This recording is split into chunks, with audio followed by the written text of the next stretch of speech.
Bom dia, meu irmão. Minha saudação em Cristo a vocês todos.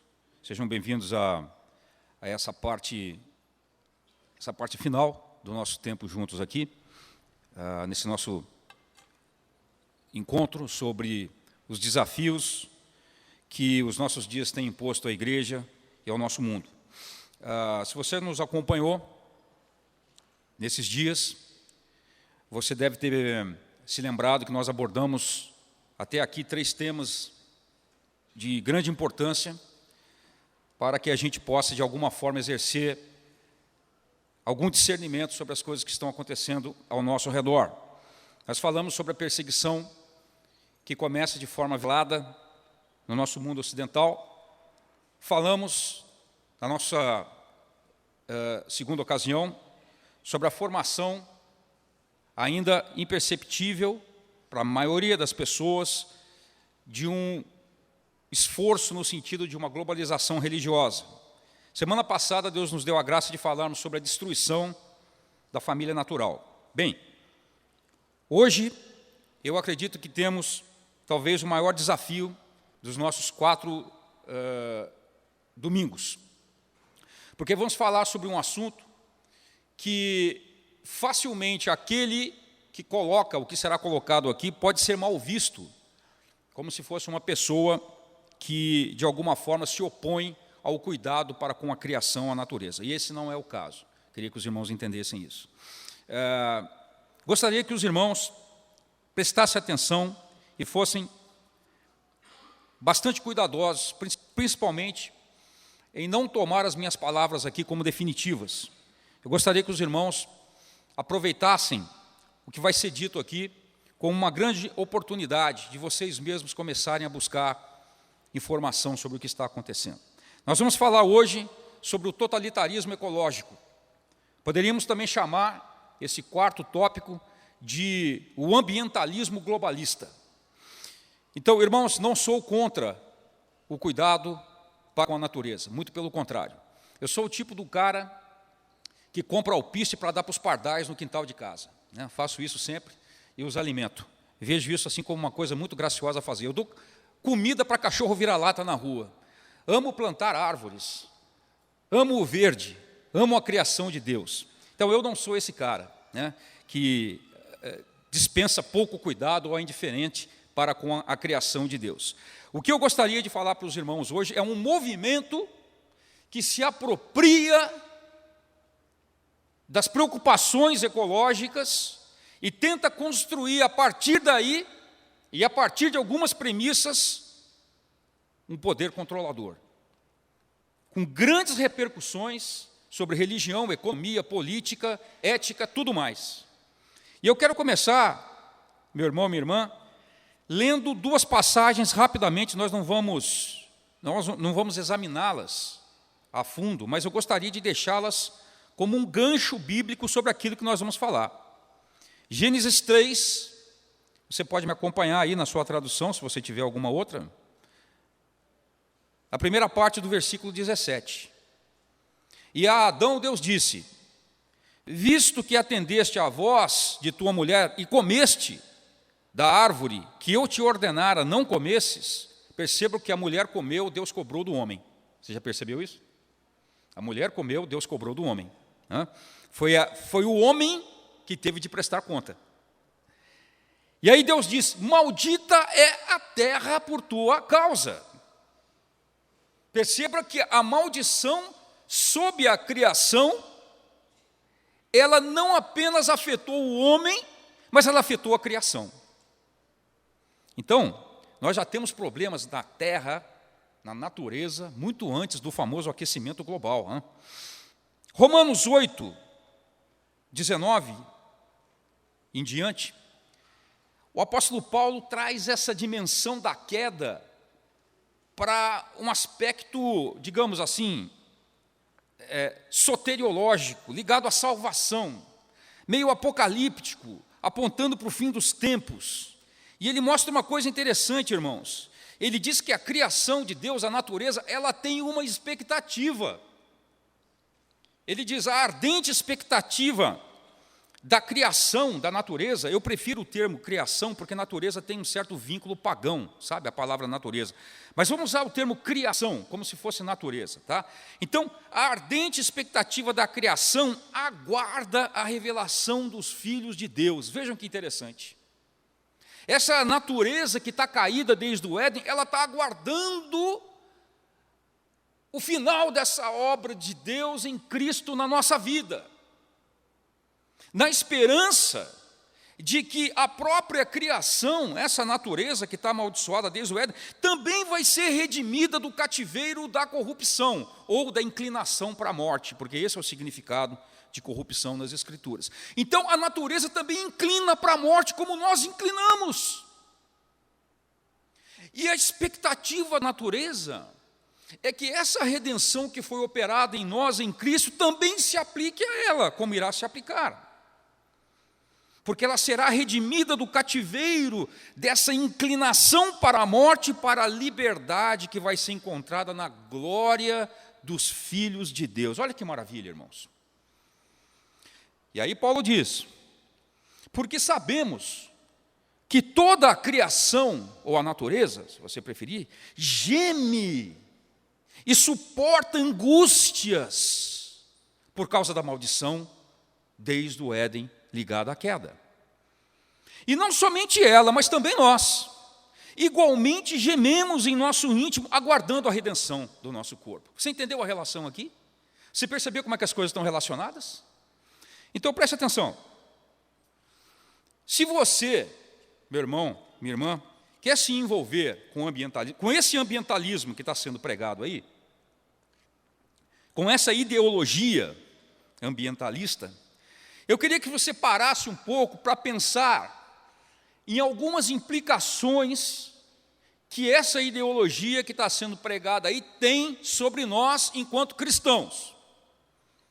Então tem pelo menos 4 implicações que você precisa saber antes de se envolver com isso de uma forma inocente, desavisada. Existe, em primeiro lugar, uma implicação que nós poderíamos chamar de cosmogônica ou cosmológica. Deixa eu explicar para você essa palavra feia aqui.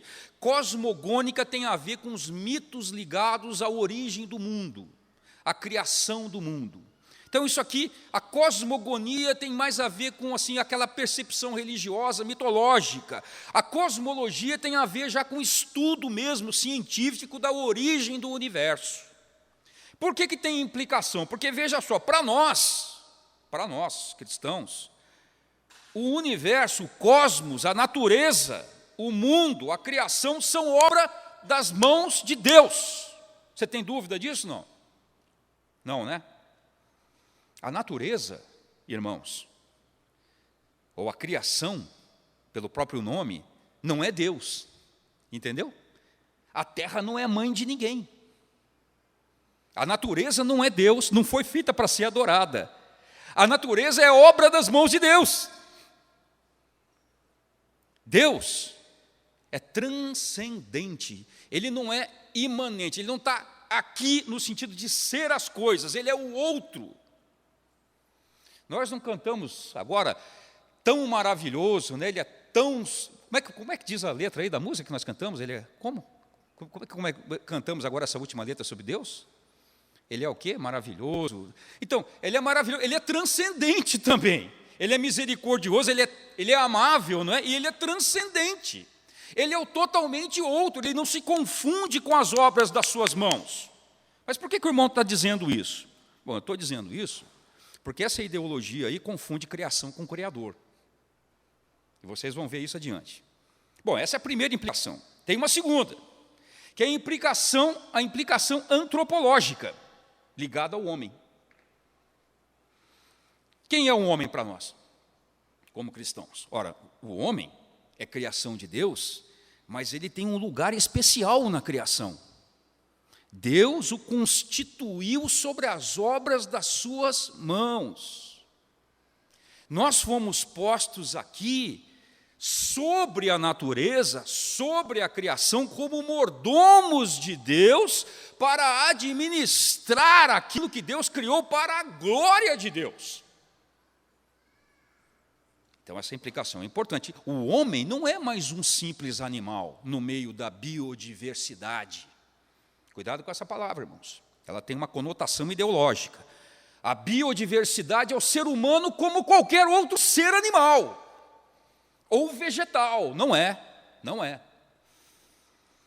Terceira implicação, a implicação ecológica. Essa palavra ecologia vem de um termo grego oikos, que significa o lar. Então, a terra é o nosso lar, de fato, é verdade. Então, como é que nós administramos o lar? Muito bem. Olha, quando Deus criou o homem, você vai ver isso no Salmo 8, vai ver isso no Salmo 24, vai ver em Hebreus capítulo 2. O homem foi feito um pouco menor do que os anjos. Sob as obras das mãos de Deus, Ele nos constituiu. Por quê? Porque a terra é nossa? Não. Do Senhor é a terra e toda a sua plenitude. Mas nós fomos colocados aqui para administrar como mordomos fiéis aquilo que Deus criou para a glória de Deus. Então o homem exerce domínio sobre a natureza e cuidado sobre ela. É isso que a Bíblia chama de mandato cultural. Quando você ouvir esse termo teológico, mandato cultural, é aquele mandato que Deus colocou sobre nós. Nós vamos crescer, nós vamos nos multiplicar, nós não vamos fazer contenção populacional, diminuição populacional, não, nós vamos crescer, nos multiplicar, nós vamos dominar e nós vamos cuidar para a glória de Deus. Então, lembre-se dessas implicações, porque são implicações teológicas importantes para você que quer ser ambientalista. E, por fim, a implicação política, porque a tal solução para a crise ecológica que está sendo alardeada pelos meios de comunicação aí, como se o mundo fosse acabar amanhã, a água vai acabar amanhã, o ar vai ficar poluído, as espécies vão todas morrer. Então a proposta é uma elite iluminada que tem o controle e as soluções para todas as coisas, desde que se instaure uma nova ordem. Fique atento a isso, irmão. É muito grave. É muito, muito grave. Então, resumindo isso que eu havia dito aos irmãos, do ponto de vista teológico, você pode pensar assim, o irmão Aramis está dizendo que não tem crise ecológica. Claro que tem. Tem crise na existência humana em todos os sentidos. Se você reparar aqui, quando o homem caiu, ele não rompeu apenas com Deus, primeiramente com Deus. Ele rompeu com Deus, perdeu aquela comunhão no início, mas ele rompeu com o seu próximo. Não há mais uma comunhão fácil. Há aquela tensão com o próximo. Sempre há, em algum momento há. Há falta de comunhão, conflito. Há coisas mais graves, há assassinato, há roubo, há morte, há abuso, há estupro, há tudo que você imagina. São os conflitos com o próximo. Mas o homem também tem conflitos consigo mesmo. Olha a dimensão da queda. O homem tem transtornos, o homem tem crise existencial, o homem tem crise de valores, crise de sentido. E o homem tem uma ruptura também com a criação. Então o homem agora não consegue apenas administrar para a glória de Deus. Ele não consegue só dominar com cuidado, ele também destrói. Ele cuida e destrói, cuida e destrói. E aqui está a crise ecológica. É claro que eu estou analisando isso do ponto de vista teológico, né, irmãos? Vocês estão entendendo isso aqui, não? Pois é. Então, vamos nos localizar no problema agora, para o qual eu gostaria de chamar a atenção dos irmãos. Se você se lembra bem, na semana passada eu mostrei para vocês que essa agência da ONU aqui, que é voltada para a ciência, para a educação e para a cultura, a Unesco, ela, desde mais ou menos 1992, ela tem investido na criação de uma ética universal, ou uma ética global, que está pautada em 2 segmentos. Esse segmento da ética universal de valores relativos, nós falamos na semana passada, quando eu mostrei para vocês a destruição da família natural, porque ela está pautada na relativização de valores. Junto com essa ética universal de valores relativos, nós temos aquilo que nos interessa hoje, a ética universal de vida sustentável. Você tem ouvido falar bastante dessa palavra, não tem? Isso não é sustentável. Sustentabilidade, desenvolvimento sustentável. Pois bem, é a partir daqui que nós vamos analisar, então, irmãos, esse que eu chamo de ambientalismo globalista. O que esse ambientalismo globalista propõe, meu irmão e minha irmã? Principalmente 4 pilares nós temos aqui sustentando essa nova ideologia que tende a amarrar, a criar uma espécie de novo universal, novo valor universal. Você vai perceber, se você tiver cuidado ao analisar os discursos, as propostas do que está sendo feito em nome da salvação do planeta, como se costuma apresentar, você vai perceber elementos de aversão à visão de mundo, a cosmovisão judaico-cristã, que é essa que nós temos, que prega que Deus é o totalmente outro, Deus não se confunde com a natureza, Deus não é a natureza, nós não adoramos a natureza, nós adoramos o Criador de todas as coisas. Nós servimos a esse Deus agindo na natureza, dominando sobre ela como mordomos para a glória de Deus, porque a terra é do Senhor e toda a sua plenitude. Muito bem, essa visão não serve. Não serve. Essa visão é repudiada. É repudiado também o produto dessa sociedade, dessa civilização cristã, que foi o desenvolvimento industrial. Não serve. O desenvolvimento tem que ser detido. O desenvolvimento precisa ser parado, porque ele é eminentemente predatório. Nós precisamos pensar numa sociedade meio tribal. Você está pensando que é brincadeira? Isso não é, irmãos. Existe, no seio desse ambientalismo globalista, uma reedição das utopias político-sociais, pregando, por exemplo, redistribuição de renda em nível global. Aquilo que foi aplicado, ou tentou se aplicar nos países comunistas, vai tentar se aplicar agora em escala global, porque se encontrou a chave para fazer isso em termos globais, o ambientalismo. E, por fim, nós vemos a emergência de uma nova religião, como eu me referi aqui, na semana retrasada, de uma nova religião global, que será pagã, anticristã e, sobretudo, sincretista. Ela não precisa eliminar as outras religiões, ela precisa penetrar as outras religiões, com a mesma visão, de tal forma que se o indivíduo daqui a 15, 20 anos, for num templo budista ou for numa igreja presbiteriana, basicamente ele vai ouvir as mesmas coisas. Em torno do ambientalismo globalista, você vê reunidos o Dalai Lama e um padre da teologia da libertação, ou um pastor esquerdista, ou um xamã indiano, ou um pai de santo, todos estão reunidos no mesmo encontro, convidando-nos ao cuidado com a Mãe Terra. Você já percebeu isso, não?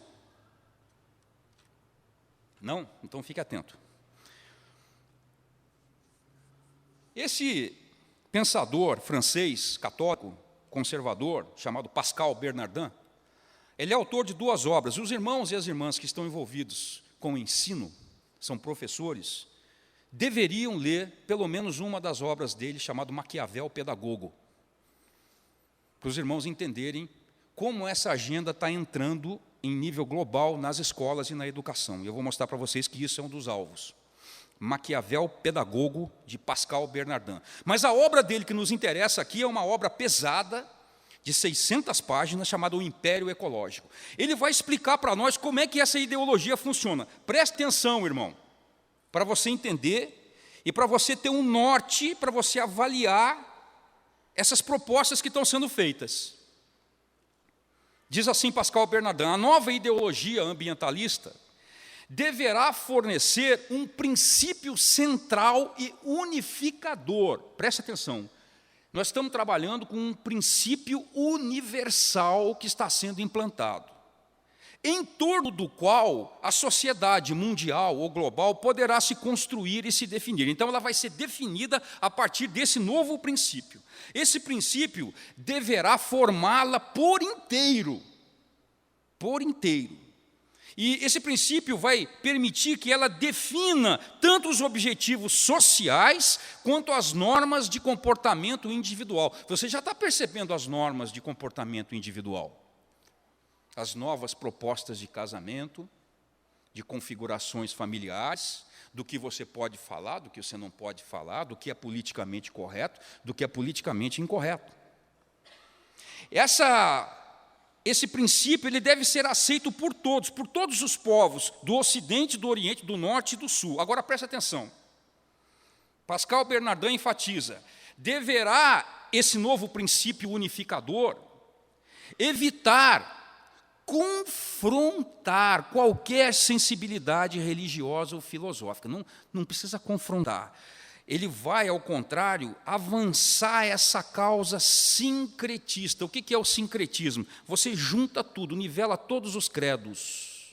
Entendeu? Você nivela todos eles. Então, ele vai avançar, assim, vai comendo pelas beiradas, avançando a causa sincretista até o surgimento de uma religião global. Então, vamos colocar isso num gráfico para você entender melhor o que ele está dizendo. Então, você tem esse ambientalismo globalista que vai usar justamente esse princípio ecológico como um princípio central que vai amarrar todos os valores e todas as ações humanas. Então, na economia, por exemplo, ele vai pregar o controle econômico, uma grande ingerência sobre a economia. Na política, ele vai pregar uma centralização, poder na mão de pessoas que você não elegeu. Poder na mão de burocratas de organizações como a ONU que você não elegeu, você não sabe quem são eles. Mas eles estão preparando leis que têm implicação sobre você e seus filhos, sem que você tenha controle sobre isso. Na ética, você já viu esse princípio relativizador. Relativização moral. Porque agora não é mais a moral que funciona, agora são esses princípios, ou esse princípio universal, ecológico. E na religião, o sincretismo, de tal forma que as religiões sejam esvaziadas dos seus conteúdos primordiais, dos seus dogmas, das suas verdades absolutas, para que elas possam ser todas usadas para alavancar esse projeto. A partir daí, você tem a construção de uma sociedade global regida por um poder global. Ah, irmão, mas eu nunca ouvi falar nada disso. Mas não é para ouvir mesmo. Essas coisas não são declaradas. Você imagina se alguém declara isso? Nós vamos fazer isso. Você imagina se a verdadeira causa dos movimentos gaysistas, feministas, fosse declarado, nós queremos acabar com a família. Você ia apoiar? Não. Então, a causa é pelos direitos humanos. Aí quem que não vai apoiar? Então, existe sempre um conteúdo subjacente, não aparente. Palavras sempre de eufemismo, nunca se declara exatamente o que se quer, mas você vê essa agenda caminhando. Então, deixa eu falar rapidamente para vocês sobre a cosmovisão, a visão de mundo ambientalista que está sendo pregada aí. Embora você não a perceba. Porque o que está sendo vendido por aí na grande mídia, televisiva, radiofônica, impressa, é uma embalagem bonita para você comprar. Então, dentro da visão desses caras, a religião cristã, a fé cristã, não importa se você é batista, metodista, católico, qualquer coisa, ela é, por natureza, um agente de deterioração do meio ambiente, por natureza. Ela não tem conserto. Por quê? Porque o cristão acredita que Deus não é a natureza. O cristão acredita que Deus é o criador da natureza, é o Senhor da natureza, é o Senhor de toda a sua criação. Então isso é um problema, sabe? Como é que você vai adorar a Mãe Terra se a Mãe Terra não é mãe de ninguém e não é uma deusa? É complicado, né? Então já tem um problema aqui com os cristãos. Os cristãos acreditam num Deus transcendente, o totalmente outro, que não se confunde com as obras das suas mãos, embora ele tenha vindo habitar em nós. Olha que maravilha, hein?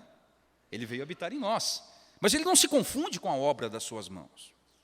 Outro problema que existe com a fé cristã para os ambientalistas é que o cristão tem esse negócio de que Deus nos mandou dominar sobre a natureza. Tem um pecado maior ainda para os ambientalistas, que é esse negócio de ter filho, sabe? Esse negócio de ter filho é complicado. Casais que têm 2, 3 filhos. Nós temos casais que têm 4 filhos, cara. Você já viu isso, irmão? 4 filhos. Eles passam pelo shopping assim, alguém vai dizer: nossa, uma família monogâmica, cristã, heterossexual, que horror! Estamos chegando nesses dias. Porque nós entendemos que Deus nos deu um mandato cultural, explícito nas Escrituras, de nós dominarmos, não para a nossa glória, não para a nossa possessão, para a glória de Deus, porque Deus é o Senhor da terra, de toda a sua criação, a terra é dele, e nós temos esse mandato de dominar e cuidar.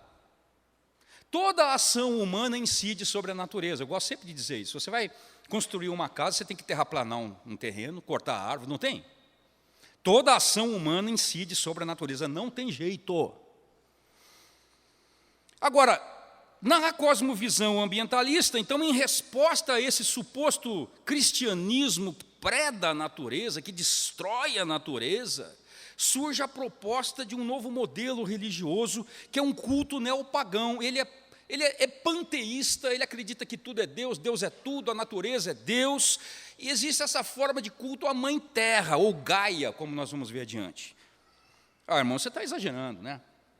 Você está exagerando, isso aí é meio coisa de ficção. Deixa eu mostrar para você uma coisa. Você sabe o que é isso aqui? Isso aqui é a Arca da Esperança. Não é programa do Silvio Santos, não é Baú da Felicidade, não é. É Arca da Esperança, The Ark of Hope. Foi desenvolvida em 2001 pelos ambientalistas. Vejam o formato dela. Lembra alguma coisa o formato dela? Lembra? Para você que acrescentar. Então, ela aqui tem as representações nos 4 lados, as forças da natureza, a água, a terra, o fogo, o ar. E ela é levada desde 2001, ela foi preparada 2 dias antes do 11 de setembro, dia 9 de setembro de 2001, por uma artista gráfica americana. E ela viaja o mundo nas conferências da ONU, desde então.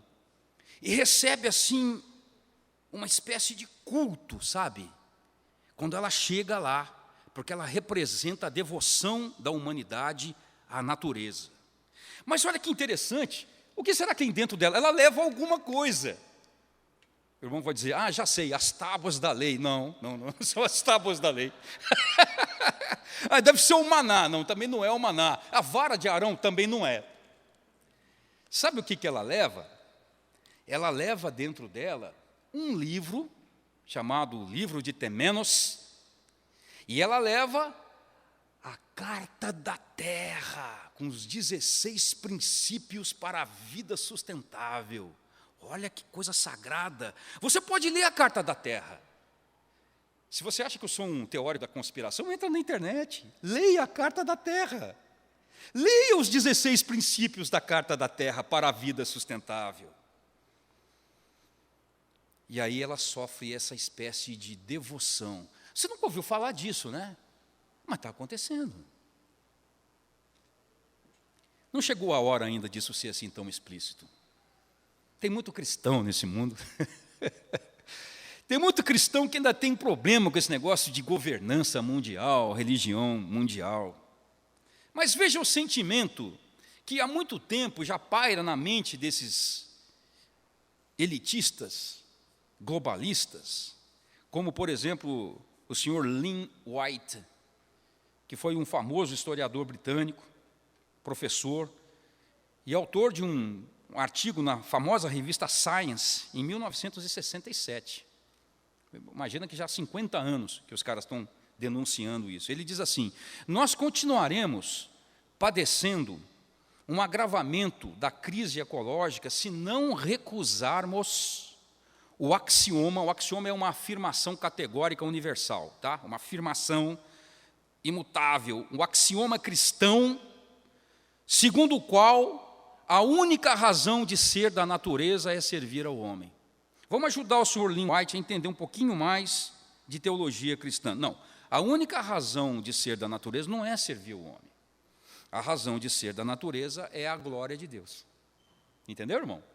A razão de ser dos céus e a terra. Os céus e a terra glorificam a Deus. Não é verdade? Não é assim que o salmista diz?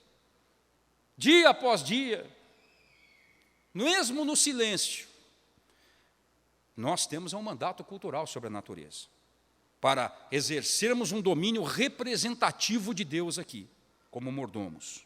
Mas percebam o viés do pensamento. Adiante.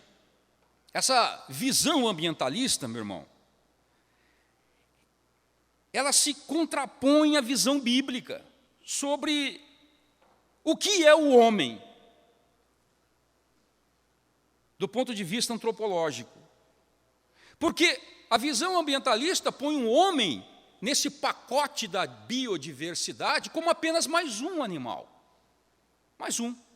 Então, o peso, digamos assim, do ser, o peso ontológico do homem é igual ao do macaco, do passarinho, da lesma, da criação. Não tem diferença. Então, você percebe aí as políticas antinatalistas que começam a se expandir. Antinatalista significa contra nascimento de gente. Aborto, contracepção de toda forma, casamento entre pessoas do mesmo sexo, tudo que não gera gente, entendeu? Tudo que não gera gente. Em casos mais extremos, você vê essas pessoas, inclusive, pregando a extinção da espécie humana, voluntária ou não. Por quê? Porque o ser humano é uma praga que destrói o planeta e precisa ser eliminado para que o planeta continue. Ah, o irmão está exagerando. Não, não estou. Vamos olhar que um dos apóstolos desse movimento e um dos comissários da ONU para a Carta da Terra, que eu mencionei agora, que circula dentro da Arca da Esperança, sendo objeto de culto, é esse senhor que foi frei e um dos divulgadores da famosa teologia da libertação, que nada mais é do que a infiltração socialista dentro da Igreja Católica. Ele e o padre colombiano Gustavo Gutiérrez disseminaram essa podridão ideológica que corrompeu muito do esforço da Igreja Católica em prol daquilo que eles creem. Mas agora, o senhor Leonardo Boff não está muito católico, não. Agora ele é um ambientalista, entendeu? E aí, numa visita a um encontro em Buenos Aires, ele deixou a seguinte pérola. Acompanhe comigo. Acompanhe comigo, porque assim, esse cara é o papa do ambientalismo para muita gente aqui no Brasil. A espécie humana está condenada a fazer o que faz, porque é um parasita na Terra. Fazer o quê? Destruir a natureza. É muito melhor para a Terra que esse câncer desapareça. Olha como é que esse indivíduo vê a humanidade. A Terra, então, pode continuar tranquila, desenvolvendo outra forma de vida.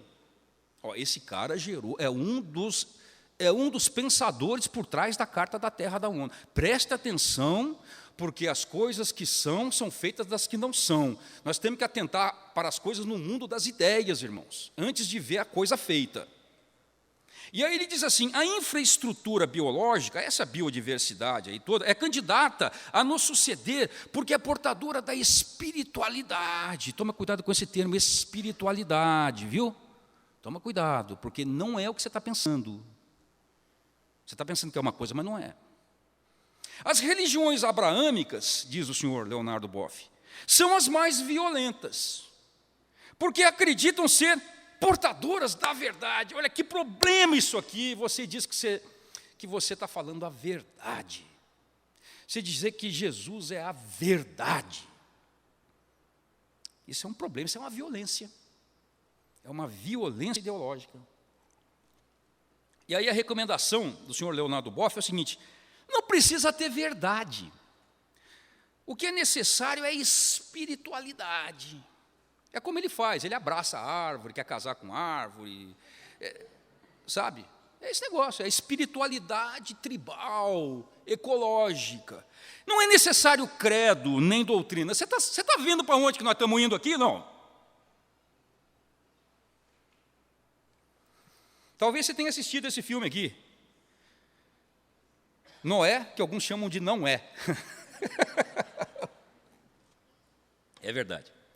Bom, esse filme foi uma violência contra a mensagem bíblica, porque esse filme foi capaz de pegar o texto bíblico e inverter a mensagem, com toda aquela pompa tecnológica de efeitos especiais de Hollywood, onde você percebe na mensagem desse filme que o propósito de Deus não é salvar o homem com a graça que ele derramou sobre Noé, e pesar a mão sobre uma humanidade que se entregou ao pecado, mas a salvar os bichos e destruir o homem.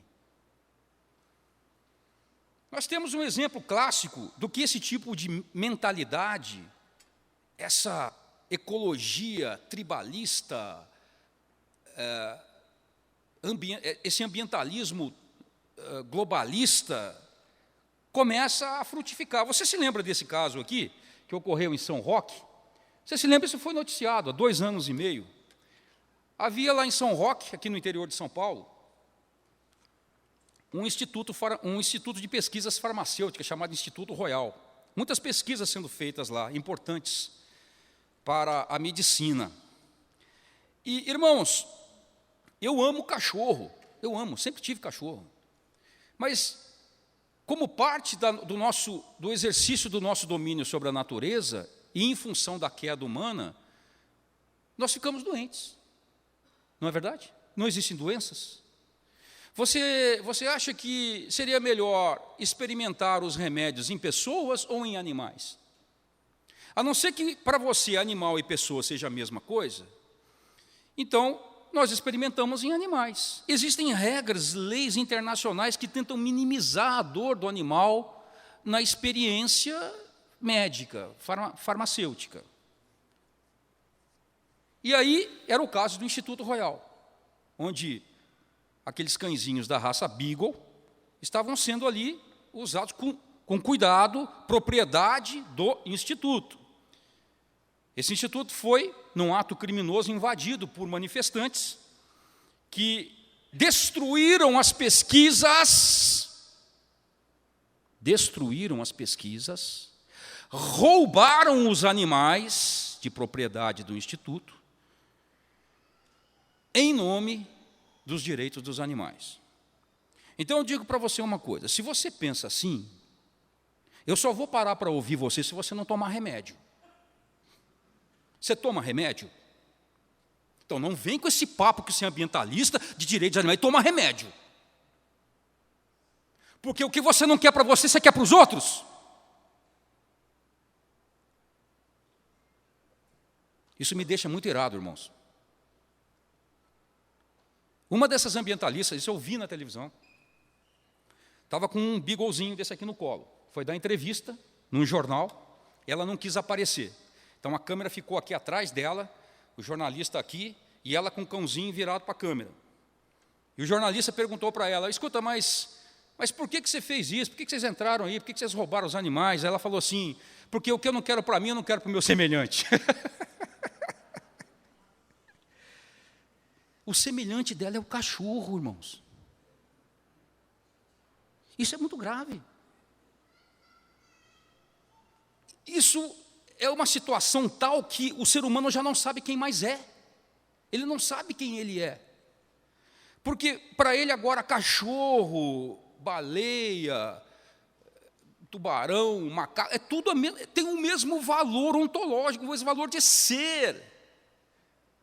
Nós estamos diante da construção de uma nova civilização completamente anticristã. Eu havia falado aos irmãos sobre essa ideia essa ideia que tem sido disseminada de que o homem é esse vírus destruidor. Então, em 1972, teve um médico e pensador britânico chamado James Lovelock, que desenvolveu a chamada hipótese de Gaia. Então, Gaia extraiu do paganismo grego, como se assim, um titã, um Deus primordial, a partir do qual os demais titãs surgiram e a partir do qual todas as raças humanas se desenvolveram. Então, Gaia é a Terra. Gaia é um ser vivo. O planeta tem vida. Ele sente, ele percebe as ações através das redes de rios, mares, de terra, da atmosfera, dos seres vivos. E o homem não tem direito nenhum sobre a natureza, não tem autoridade sobre ela. Ele deve se submeter a ela, porque se ele não se submeter a Gaia, Gaia vem e se vinga dele com alguma ação natural. Por exemplo, o aquecimento global, do qual você tanto ouve. Se você assistiu esse filme aqui, O Fim dos Tempos, deve ter uns 5, 6 anos, 7 anos, não sei, de um diretor indo-americano chamado Night Shyamalan. Aqui você vê o trabalho já dessa ideia. No filme você vê os seres humanos vivendo a sua vida nas grandes cidades desenvolvidas, aí a natureza começa a se vingar do homem, como as árvores começam a soltar uma toxina imperceptível, que as pessoas respiram sem perceber, e aí elas começam a se matar. É Gaia se vingando do agente parasitário, patológico, o homem. Por isso, a cosmovisão ambientalista globalista prega essas doutrinas que são contrárias àquilo que a gente acredita no Ocidente. Embora seja um movimento ocidental, ele é anti-ocidental, ele é antidesenvolvimentista, ele é anticapitalista, ele é antinatalista, ele é contrário a essa família estrutural que nós conhecemos, monogâmica, tradicional, calcada em valores morais. É contra a propriedade privada. Eles estão dizendo que propriedade privada não é sustentável. É contra direitos individuais, liberdades individuais, liberdade de consciência.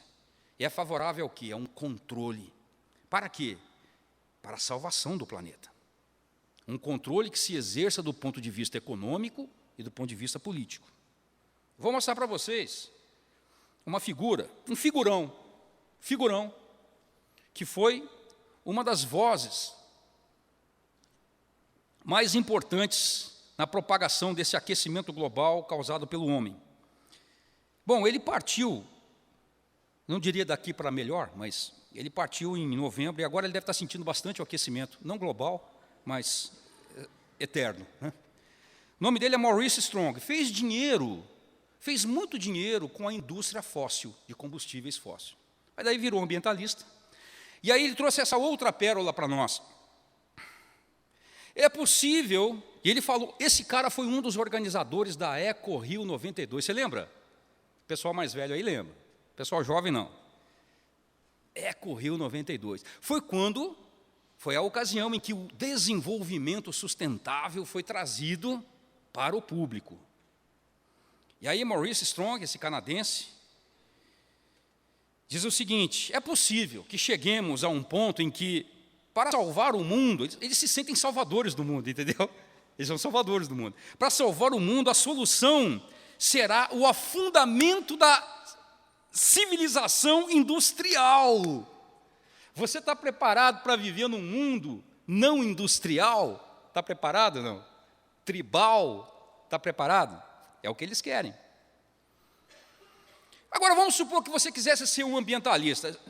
Eu quero ser um ambientalista, irmão, você não me convenceu, eu quero defender desenvolvimento sustentável, acho que esses caras aí, eles são os iluminados. Então, você vai, por exemplo, cursar biologia. Aí você ganha uma bolsa para estudar em Stanford. Que tal? Uma das maiores universidades americanas. Aí lá, no curso de biologia, você vai ter aula com o Dr. Paul Ehrlich.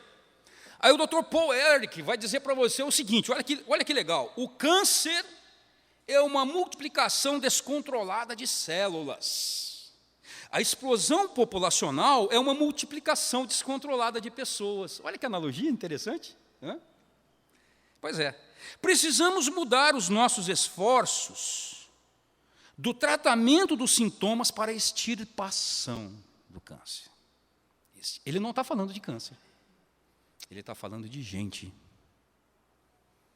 Essa operação, para a gente extirpar gente, vai demandar muitas decisões aparentemente brutais e insensíveis. O que você acha disso? Ou disso? Nós temos aqui 2 desses iluminados, um fundador e o outro secretário do famoso Clube de Roma, uma dessas organizações que desde o final dos anos 60 tem trabalhado em políticas abortistas e antinatalistas. Preste atenção no que Alexander King diz, nesse livro dele, A Primeira Revolução Global. Nessa procura por um inimigo que nos unisse. Eles estão à procura de um inimigo que unisse, desse um sentido unificador, entendeu? Chegamos à ideia de que poluição, ameaça de aquecimento global, escassez de água, que você ouve falar toda hora e agora, fome e outras coisas fariam bem esse papel, qual de ser o inimigo que nos unisse. Entretanto, diz Alexander King, ao designar essas coisas como inimigo, caímos na armadilha de confundir causa com sintoma, ou causa com consequência. Todos esses perigos aí, aquecimento global, poluição, falta d'água, todos esses perigos são causados pela intervenção humana. Somente a mudança de atitude e de comportamento é que pode superá-las. Então, eles estão trabalhando numa mudança de atitude nossa, irmãos, numa mudança de mente, numa mudança de atitude. Aí diz ele, o verdadeiro inimigo, portanto, é o homem. Para essas pessoas, o ser humano é odiável. A humanidade é odiável. É uma coisa inacreditável o que esses caras estão dizendo nas altas esferas, irmãos. Essa mulher meio psicodélica, meio New Age, doutora Susan Blackmore, ela é meio doidona assim, mas ela é conferencista nas universidades no Reino Unido. Ela é psicóloga, parapsicóloga, e também psicóloga ambiental. A minha esposa é psicóloga, eu não sei o que é psicóloga ambiental. Não sei se ela vai cuidar, por exemplo, dos traumas das árvores. De repente você tem uma árvore, sei lá, psicopata, como aquelas do filme que eu mencionei aqui, que matam os homens. Então, a doutora Susan Blackmore, assim, ela se superou, mas ela mostra bem para nós com quem estamos lidando, quando lidamos com essa doutrina ambientalista globalista. Ela diz assim, abre aspas, com toda certeza, nas próximas décadas, bilhões, não são milhões, bilhões de pessoas irão morrer. Ora, o que a dona Susan Blackmore sabe que nós não estamos sabendo? Por que nas próximas décadas bilhões de pessoas vão? O que eles vão fazer? Eles têm alguma coisa em mente? Só se cair um cometa aqui na Terra. Bilhões? Ela está dizendo. Nosso pobre e abusado planeta não aguenta mais. Gaia não aguenta mais. E aí ela vai propor 3 vias para solucionar esse problema. Primeira delas, a via humanitária. Se optarmos pela via humanitária, que é a via em que nós vamos tentar salvar a humanidade, o fim mais provável será um horrível conflito por recursos naturais e uma contínua devastação do planeta até que a maior parte da humanidade esteja morta. Então, não dá para salvar a humanidade. Vamos ver a ideia da senhora Susan Blackmore em segundo lugar. se priorizarmos o planeta e não a humanidade. Então, seremos nós, os humanos, os agentes patógenos, os vírus malignos destruidores. Assim, propõe ela, deveríamos permitir que o maior número possível de pessoas morresse. Olha que solução maravilhosa, hein? Hitler ia amar isso aqui. Para quê? Para que outras espécies, o macaco, a baleia, o tubarão, a centopeia, possam sobreviver e aceitar a destruição. Nós devemos aceitar a destruição da civilização, assim como de tudo mais que realizamos. Linda essa proposta, irmãos. Por fim, terceira proposta, ela diz assim, talvez decidamos que a própria civilização deva ser preservada. Então, vamos tentar preservar a civilização. Nesse caso, olha só, gente, nesse caso temos de resolver um problema. O que deve ser salvo? E quais as pessoas que devem ser preservadas no meio de uma drástica redução populacional? Esse pessoal está falando sério. Você não está sabendo disso, esse pessoal é sério. Os psicólogos dizem que quando uma pessoa diz que quer matar você repetidamente, você deve acreditar no que ela está falando, sabe? Você não deve falar, você não deve ser como o presidente Barack Obama, que diz assim, isso aí não é o Islã, isso aí não é o Islã. A bomba explode, ele diz, isso aí não é o Islã, isso aí não é o Islã, e a bomba vai explodindo. Não, essa negação não vai ajudar. Mas você vai dizer, irmão, mas escuta, e o aquecimento global? Eu preciso correr, irmãos. O aquecimento global não está acontecendo? Bom, em primeiro lugar, a gente precisa entender o que é que você está dizendo com o aquecimento global. Acontece aquecimento global, mudanças climáticas? Sim, sempre aconteceram. Só que esse é um assunto científico. Eu não sou cientista e não pretendo falar como um cientista. Mas eu vou deixar aqui, já que você vai ficar, eu espero, com uma pulga atrás da orelha, depois de tudo que nós falarmos aqui, eu poderia deixar um time inteiro de cientistas aqui para você pesquisar, vídeos e escritos. Mas eu vou deixar 2 brasileiros, porque existe um farto material desses cientistas na internet, e os vídeos estão em português. Então vai ser fácil para você acompanhar a palavra de cientistas. Não é do irmão Aramis, que nada sabe sobre isso. Então você vai pesquisar, por exemplo, o que diz Luiz Carlos Molion, que é considerado talvez o maior climatologista do Brasil, PhD em meteorologia, pós-doutor em hidrologia de florestas. Professor desse outro, Ricardo Felício. Ricardo Felício, ambos estão na via contrária, assim como milhares de outros cientistas sobre esse discurso aquecimentista que você ouve aí. Esse Ricardo Felício só está conseguindo dar aula na universidade, em São Paulo, debaixo de mandato judicial. Agora eu pergunto para você, a universidade não é um ambiente do debate? A universidade não é o lugar da contradição? Não é ali que você duvida? Que história é essa? Em que gente que questiona cientificamente o aquecimento global é proibido de ensinar? O que está acontecendo? Esses e milhares de outros cientistas vão dizer para você que você tem que tomar cuidado quando você ouve sobre aquecimento global, porque você precisa entender o que é que está sendo dito. O que está sendo dito é que o aquecimento global é causado pela ação humana na produção de gases de efeito estufa, gás carbônico, por exemplo, através da produção industrial. Comece a juntar os pontinhos. Nós precisamos parar com o desenvolvimento. Submeter a humanidade a um estágio mais primitivo, porque o desenvolvimento humano agride a natureza. Esses cientistas não estão dizendo que não existe aquecimento global. Eles estão dizendo categoricamente que a ação humana, através da indústria, não tem poder sobre o clima em escala planetária. É isso que eles estão dizendo. A ação humana tem poder sobre o clima em micro-regiões. Exemplo, São José dos Campos é uma cidade grande, 800 mil habitantes quase. A temperatura aqui, no centro da cidade, seguramente, hoje se fizer 30 graus, 32, 33, estará mais alta do que a temperatura depois, lá do Buquirinha, dos bairros mais pobres, lá no meio do mato. Por quê? Porque nós aqui enchemos de concreto. Temos poucas árvores. A água bate aqui e escoa. Não existe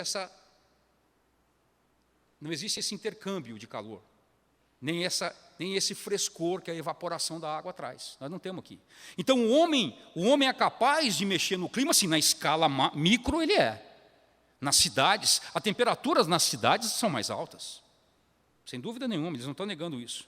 Mas o homem tem a capacidade de determinar o clima do planeta em escala planetária. Eles dizem categoricamente, não. Categoricamente você pode verificar. E eles dizem mais. Medições de satélite, medições de termômetros espalhados pelos oceanos, estão mostrando que não houve aquecimento significativo, não houve aquecimento médio nos últimos quase 20 anos. E você vê aqui o gráfico. Então, o último aquecimento médio que houve, perceptível, através de medição de satélite, foi em 1996. Mas você vive ouvindo, a cada ano que passa, que os termômetros bateram recorde. E esses cientistas vão ensinar para nós que o que determina o clima na Terra em escala global é a ação do Sol, é a ação dos oceanos e a ação dos vulcões. Produção industrial humana insignificativa. É duro você acreditar nisso, né? Tanta coisa que você ouve. Tanta coisa que você ouve. Mas, por exemplo, por que você não ouve isso aqui? Por que ninguém contou para você isso aqui? Bom, os cientistas como esses estão mostrando que no passado, na chamada Baixa Idade Média, houve um período de aquecimento. Aquecimento alto, mais alto do que hoje. Que durou de mais ou menos anos 900, ano 1000, até mais ou menos anos 1400. Como é que eles sabem? Bom, eles sabem, por exemplo, por relatos históricos. Vou contar para você, rapidinho, nosso tempo está acabando. Teve um viking, você já ouviu falar dos vikings, né? Aqueles povos destemidos, guerreiros, que habitavam Noruega, Dinamarca, Suécia. Os vikings, tinha um viking chamado Erik o Ruivo. Erik o Ruivo cometeu um homicídio na Noruega e a punição dele foi o exílio. Aí ele foi mandado embora. Aí ele navegou, porque os vikings eram bons navegadores, foi parar numa ilha no norte da Europa chamada Islândia. Chegou lá, o homem cometeu outro assassinato. Aí um outro exílio. Aí ele navegou em direção ao oeste. Aí ele foi parar num lugar verde, bonito, que ele chamou de Greenland, terra verde, que hoje é a Groenlândia.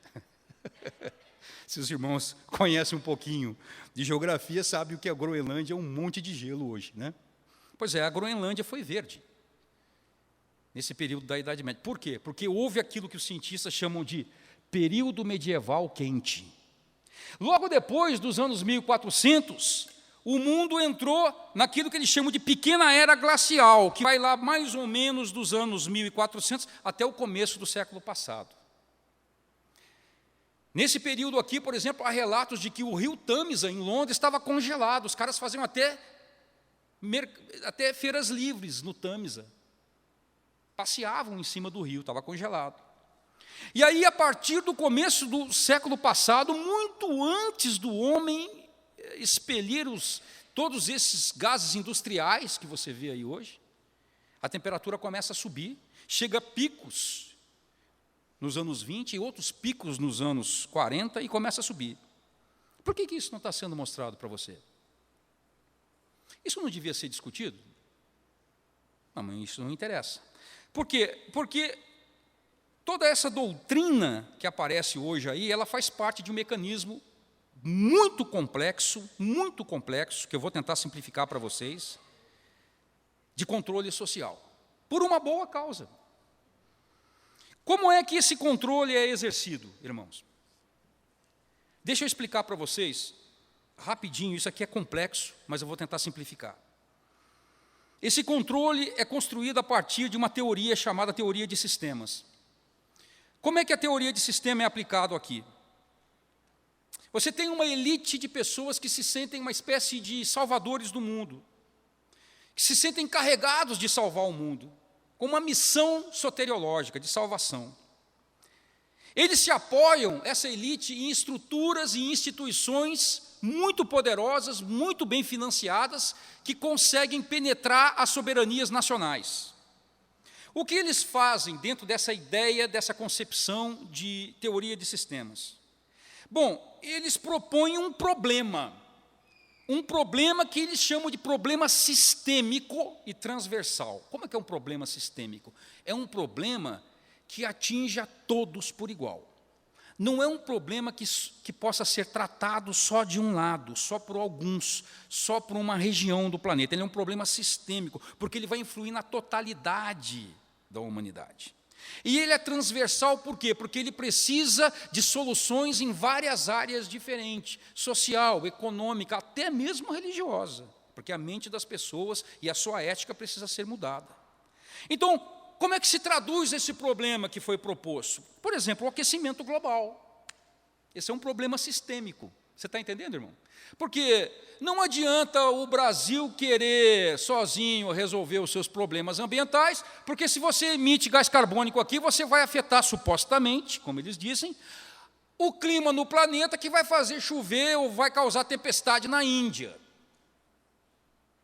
Então, esse problema precisa ser tratado por um organismo mundial, entendeu? Você tem um problema sistêmico. E ele é transversal, porque ele atravessa todas as disciplinas. Ele precisa amarrar tudo: economia, política, educação, religião. Acho que ele precisa amarrar tudo. E aí se estabelece o chamado objetivo supremo, ou supraordenado. Qual é o objetivo supremo desse pessoal, a partir da teoria de sistemas? Vamos salvar o planeta. Quem não quer? Você não quer, irmão? Salvar o planeta? Pois é. Mas quando nós mostramos essas coisas e nos opomos a elas, é como se nós não quiséssemos. É assim que você vai aparecer agora. Você não quer salvar o planeta? Você é um destruidor. Você é um cristão que prega a hegemonia do ser humano sobre outros. Deixa eu correr um pouquinho. Eu falei para vocês sobre o desenvolvimento sustentável, lançado em 1992, oficialmente na EcoRio, que aconteceu aqui no Brasil, promulgado pela ONU. Muito bem, essa nova política, irmãos, que dá uma cara para a solução desse problema sistêmico, é chamado de desenvolvimento sustentável. Então, ele é um modelo que vai se aplicar para o mundo todo, já está se aplicando. Ele se opõe à sociedade industrial, fortemente. Ele se opõe ao consumo, tal como nós vivemos hoje. Então, você acha que você pode ser ambientalista e ir para o shopping, irmã? Você acha que nesse mundo aqui, você vai para o shopping? Você não vai. Você acha que nesse mundo aqui você vai ter ar-condicionado em casa? Não vai. Eu não estou exagerando, hein? O que é o desenvolvimento sustentável? Olha como é bonita a definição. Se você ler a definição, você vai dizer: estou dentro, estou dentro. É o desenvolvimento que atende às necessidades do presente, sem comprometer a capacidade das futuras gerações terem as suas necessidades atendidas. Não é maravilhoso? Olha, eu quero, eu estou dentro. Agora, como é que vocês vão fazer isso aqui? A questão é, como dizem aí fora, o diabo está nas entrelinhas, né? E aí, mas como é que vocês vão fazer isso aqui, hein? Qual que é a proposta? A proposta é justamente o plano de ação, que é o verdadeiro nome do desenvolvimento sustentável. É a Agenda 21 da ONU para a sustentabilidade. Então, deixa eu dizer para você que se você for embora hoje e não se lembrar de nada que eu falei aqui, esquecer tudo, e você se lembrar só disso, eu vou ficar satisfeito. Se você se lembrar de que desenvolvimento sustentável não é primordialmente uma agenda ecológica, é uma agenda política, entendeu? Se você tiver isso em mente, não importa o quanto se fale de natureza, isso é uma agenda política. Guarde isso, pelo menos isso, e faça a sua pesquisa. O objetivo aí, redistribuição de renda em nível global. A gente costumava chamar isso de socialismo. Hoje eles chamam de justiça social.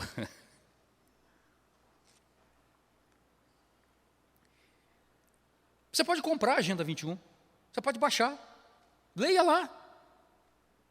Documento da ONU, 41 capítulos, imenso. Qual que é o objetivo aí da Agenda 21 da ONU para a sustentabilidade? Isso é um plano de ação global, desenvolvido em escala global, mas aplicado em escala municipal, aplicado localmente, mas nunca com o nome Agenda 21. Você pode ter, por exemplo, esse plano aqui, chamado, sei lá, São José 2025. Nosso futuro comum. Você já deve ter percebido, assim, algumas coisas que você não entende. Por exemplo, numa cidade desse tamanho, você está lá na Adhemar de Barros, dirigindo, aí, de repente, você viu que houve uma mudança no trânsito. Aí uma faixa fica exclusiva para ônibus, a outra fica preferencial para onde, e fica um para automóvel. Você falou, não faz muito sentido, né? Não faz, né? Isso é a Agenda 21. Isso é a Agenda 21 da ONU. Aí você chega lá em São Paulo, aí de repente uma parte da faixa de veículos abre-se uma ciclovia. Fala, para aí, não dá, né? Os novos bairros a gente pode programar, projetar com ciclovia, seria ótimo. Eu amo bicicleta, irmãos. Eu tenho uma bicicleta lá em casa, não tenho nada contra, eu amo bicicleta.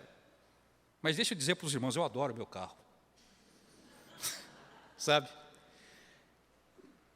Tem certas coisas que não tem que ser carro. Nem avião, nem trem, nem bondão, tem que ser carro. Mas esse pessoal não quer você dirigindo de carro, porque não é sustentável. Mas quem vai dizer para você, larga o seu carro? Não. Não, isso é trabalhado através de teoria de sistemas. Como é teoria de sistemas? O controle não é direto sobre você, o controle é sobre o seu sistema de valores. Entendeu? Você é regido por um sistema de valores. Se você tem esse sistema de valores alterado, você vai ser alterado. Qual é o objetivo que foi lançado na Eco Rio 92 com a Agenda 21 da ONU? Levantar ou inventariar e controlar tudo em nome da salvação do planeta. Acompanhe aqui, controlar a terra, controlar a água, controlar minerais, controlar planta, animais, construção, alimentação, meios de produção, transporte, energia, educação, informação e a própria reprodução humana. Eu resumi aqui, porque isso é muito longo, muito complexo, mas veja alguns pontos que estão sendo propostos e que já começam a ser implantados nessa Agenda 21 para o desenvolvimento sustentável. Controle da economia em escala global. Nós vamos ter uma fusão de socialismo com capitalismo.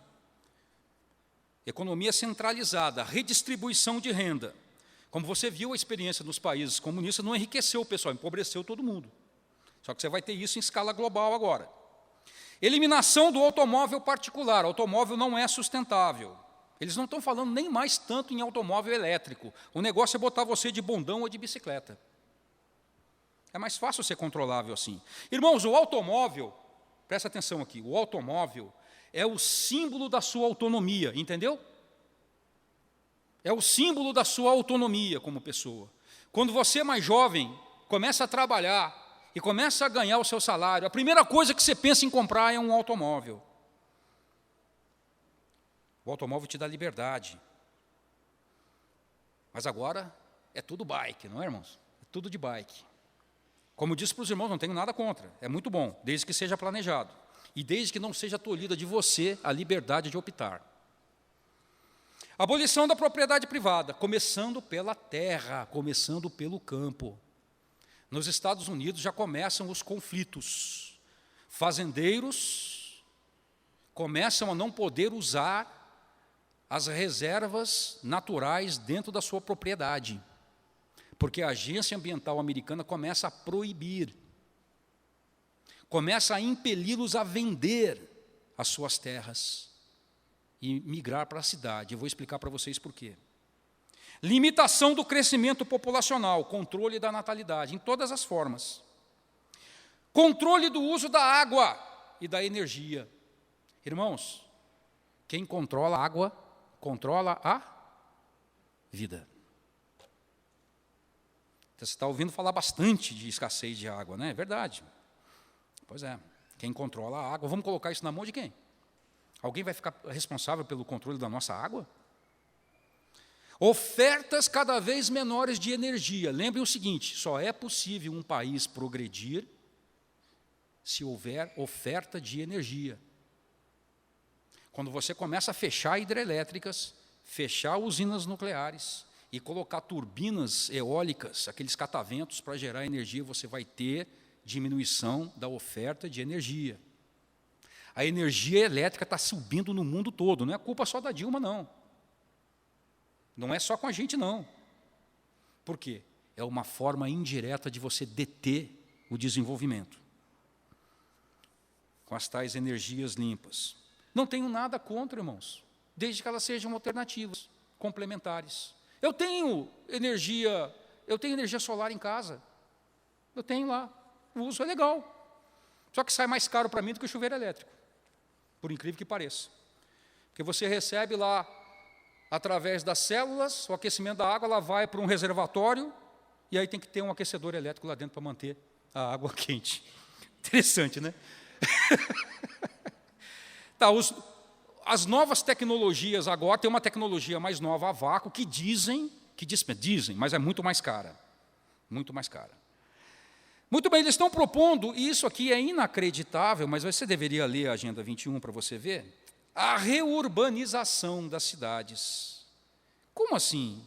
É o seguinte, você vai começar a migrar as pessoas do campo para a cidade, para que imensas áreas sejam destinadas à biodiversidade. E os seres humanos vão ficar confinados em megametrópoles. E eles não poderão ir para essas regiões da biodiversidade, porque elas estão proibidas ao acesso humano. Porque o homem é um predador, lembre-se. Agora, se você acha que isso é ficção, olhe, isso aqui é um mapa produzido pela Agência Ambiental Americana, a EPA, Environmental Protection Agency, dos Estados Unidos. Vejam que lá já estão propostas as 11 mega-regiões. Você está vendo as cores aqui? Ó? Já tem até nome. São mega-regiões que concentram megametrópoles, interligadas por corredores, e o resto? O resto é off-limit, não pode ser acessado pelo ser humano. Mas a Agenda 21 hoje, desde setembro do ano passado, ganhou um novo nome, a Agenda 2030. Que foi enfatizada na COP21 em Paris. Se você estiver atento, acompanhando as coisas com visão crítica, você deve ter visto, em dezembro, os líderes mundiais todos reunidos em Paris, para a COP21, a Conferência do Clima, falando do problema do aquecimento global, precisamos fazer alguma coisa. E aí foram lançados 17 alvos. Já estamos acabando, irmão. Os 17 alvos para o controle do clima e a erradicação da pobreza no mundo. Que legal, né, irmãos? Erradicar a pobreza. Jesus não nos deixou muito otimistas sobre isso, não, sabe? Porque Jesus conhece, né, a natureza humana. Ele falou o seguinte: os pobres sempre os tereis convosco. Não foi isso que ele falou? Não é que Jesus ame a pobreza, mas é que ele conhece a natureza humana. E erradicar a pobreza do mundo é uma utopia. Você pode melhorar muita coisa, mas erradicar o mal você não pode. Agora, as metas globais, as 17, já contam com o apoio integral desses líderes. Quais são elas? Presta atenção aqui. Você vai dizer, o que isso tem a ver com o clima? Para eles não é um problema sistêmico, não é um problema transversal. Se ele é transversal, ele atinge todas as áreas. Não dá pra, segundo eles, não dá para você corrigir o clima se você estiver pobre. Não dá para você corrigir problema de clima se você tiver desigualdade. E nisso entra a igualdade de gênero também. Você vai dizer, mas o que tem a ver o homossexualismo com o aquecimento global? Para eles tem. Sem pobreza, sem fome. Como é que os caras vão fazer isso, gente? Boa saúde, qualidade de educação. Quando você ouvir qualidade de educação, leia aqui. Currículo global, currículo comum global, que é o que está sendo implementado hoje nas escolas. A Globo News noticiou sobre isso agora, fique atento, irmão. A base curricular comum, currículo comum. Igualdade de gênero, quando você ler isso, igualdade de gênero, leia promoção de agenda LGBT. Água limpa e controle sanitário. Leia, controle da água. Energia renovável, leia aí. Oferta cada vez menor de energia com fontes alternativas. Energia limpa. Né? Leia aqui, por exemplo, número 11. Cidades sustentáveis. Leia aí. Fim do automóvel, controle com trânsito, com tráfego coletivo. Responsabilidade de consumo. Irmãos, olha que interessante, consumo responsável. Eu queria ver uma irmã no shopping com consumo responsável. Só a minha esposa que faz isso, sabe? A minha esposa é a única que vai no shopping com consumo responsável. Agora, diga uma coisa para mim, explica para mim, irmão, que você que é economista aí, porque eu sou um cara limitado. Como que você pode acabar ou diminuir com a pobreza e, ao mesmo tempo, ter consumo responsável, limitação no consumo? Para aí, o nosso modelo econômico é um modelo de produção e consumo, produção e consumo, produção e consumo, não é? Você consome, precisa produzir, gera emprego, não é? Não é assim? Se você não consome, fecha a fábrica, perde seu emprego, aí você vai bater lá no sindicato atrás dos companheiros. Companheiro, o que eu faço agora, companheiro? Oh, não sei, se cuida, isso é um problema seu. Então, como é que pode você diminuir o consumo e aumentar a riqueza? Eu não sei como, só se tiver algum outro modelo econômico aqui que nós não estamos sabendo. Para a gente terminar, anuncio-vos, irmãos, a chegada de um novo imposto para breve. Que tal? Nós gostamos tanto de imposto no Brasil, né? Nós somos apaixonados por impostos, porque viver aumentando imposto nós, a gente não faz nada. CPMF agora é um exemplo. Na província de Alberta, no Canadá, já surgiu, já foi colocado um imposto sobre carbono, sobre emissões de carbono, porque você, irmão poluente, está contribuindo para o aquecimento global. Previsão de custo para as famílias no Canadá, entre 300 e 400 dólares anuais por família, dólares canadenses, podendo chegar a 900 até o ano 2030. Naturalmente que isso vai ter impacto sobre cadeia produtiva, sobre a renda das famílias, sobre geração de energia. Aliás, no Canadá, esse paraíso do politicamente correto, a energia de 2010 para cá já subiu, energia elétrica, 77%. Isso é mundial. Porque você não detém crescimento se você não detiver a oferta de energia. Preste atenção, irmão. E aí, lá no Canadá mesmo, eu achei muito interessante nós terminarmos com essa colocação da antiga ministra do Meio Ambiente do Canadá, porque esse imposto surgiu no Ministério do Meio Ambiente. Olha o que Christine Stewart fala. Pouco importa que a parte científica, ela está falando das mudanças climáticas, do aquecimento global, seja completamente falsa, cientificamente falando. Há benefícios colaterais dessa mentira para o meio ambiente. A mudança climática nos fornece a melhor chance de trazer justiça e igualdade ao mundo. Então a agenda é política, né? É um excelente meio para redistribuir riquezas, dizem esses da elite. Irmãos, eu encerro aqui esse período longo que nós tivemos de reflexão. Eu não sei se isso trouxe ou não alguma edificação para você, algum desafio, mas eu pediria a você que orasse ao Senhor e pedisse discernimento sobre os dias que nós vivemos. Nós vivemos dias difíceis, o apóstolo Paulo falou de dias difíceis. Nesses dias difíceis, o que nós precisamos, urgentemente, é de discernimento. Há uma guerra pela sua mente, você precisa se instruir e buscar de Deus sabedoria, para você não incorrer em erros graves. E se preparar. Você precisa se preparar. Nós precisamos nos preparar para dias difíceis, que nós só imaginamos como podem ser, mas não sabemos ao certo como serão. Deus nos ajude. Nós queremos te agradecer, Senhor, por esse tempo juntos. Queria mais uma vez orar e interceder por essa comunidade que está aqui. Orar pelo pastor Marco Davi, que tu o abençoes ricamente na condução desse rebanho e os demais líderes, para que todos, incomodados, Senhor, pelos sinais dos tempos, possam conduzir cada vez mais para perto de Ti esse rebanho, dotando-o de muito discernimento, muita devoção e amor para contigo e uns para com os outros, Senhor. Nós te louvamos por tudo, te agradecemos, no nome santo de Jesus. Amém. Deus abençoe, obrigado pela paciência, irmãos.